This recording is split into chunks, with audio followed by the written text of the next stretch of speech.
Merci. La parole est à Jean-Louis Masson pour le groupe Les Républicains. Merci, Madame la Présidente, Madame la Ministre, mes chers collègues. Une approche d'abord sur le budget. Nous vous donnons acte de votre projet d'augmentation du budget de la justice de 300 millions pour 2019.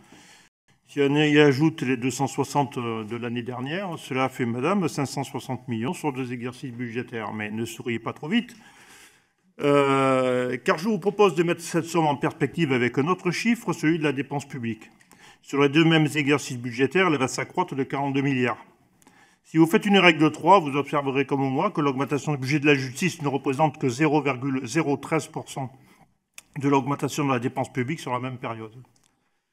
Non, Madame la Ministre, sans vouloir vous offenser, votre budget ne comble pas l'immense retard de cette fonction régalienne. Comme vous le savez, votre budget ne permettra pas de décoller de la toute fin du peloton européen en la matière.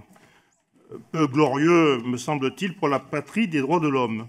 Mais tout cela, le Sénat vous l'a dit, notamment lors de l'examen du projet de loi de programmation 2018-2022. Quelques observations et questions sur la justice judiciaire. La pénurie chronique des magistrats et fonctionnaires de greffe ne cesse d'être dénoncée année après année, et je dirais même quinquennat après quinquennat. Cela se mesure d'ailleurs au délai moyen du traitement des procédures qui ne cesse d'augmenter, et qui n'a cessé d'augmenter d'ailleurs dans l'année que nous venons de vivre. Toutes juridictions confondues, vous connaissez les chiffres, bien sûr, bien mieux que moi. Ma question concerne la chose suivante. On note néanmoins une augmentation des crédits pour les magistrats à titre temporaire ou les agents non titulaires, vous l'avez souligné, 22 millions d'euros. Faut-il y voir par là une certaine forme de précarisation des statuts?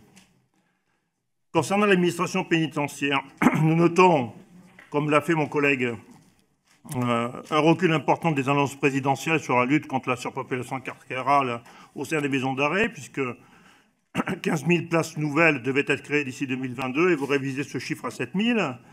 Au demeurant, et compte tenu des délais de réalisation d'un établissement pénitentiaire de l'ordre de 4 à 5 ans, votre objectif semble vraisemblablement irréalisable. Vous n'avez d'ailleurs à ce jour pas arrêté le programme d'implantation définitive de nouveaux établissements. Les maisons d'arrêt resteront donc vraisemblablement surpeuplées, qu'il me soit permis d'ailleurs de revenir un an en arrière. À la même époque, vous étiez porté par le même enthousiasme qu'aujourd'hui, sauf que rien n'a changé dans les maisons d'arrêt. La surpopulation carcérale continue dans tous les établissements de notre pays. Alors ma question concerne le renseignement pénitentiaire, le budget de 5,8 millions d'euros, 39 personnes supplémentaires. Mais permettez-moi de vous demander de nous préciser ce qui ne figure pas apparemment, enfin je ne l'ai pas trouvé dans le budget, mais c'est vrai que je peux l'avoir peut-être raté, mais de vous demander s'il y a une doctrine et le dispositif qu'envisagez de mettre en œuvre sur ce service de renseignement pénitentiaire.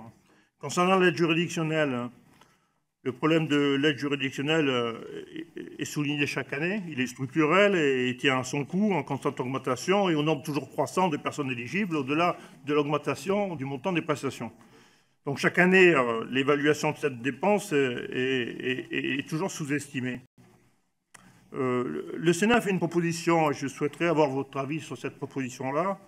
Le Sénat a proposé de réclamer un droit de timbre de 20-50 € aux justiciables demandeurs de ce dispositif. Qu'est-ce que vous pensez de cette proposition sénatoriale? Voilà, merci de votre attention. Je vous remercie.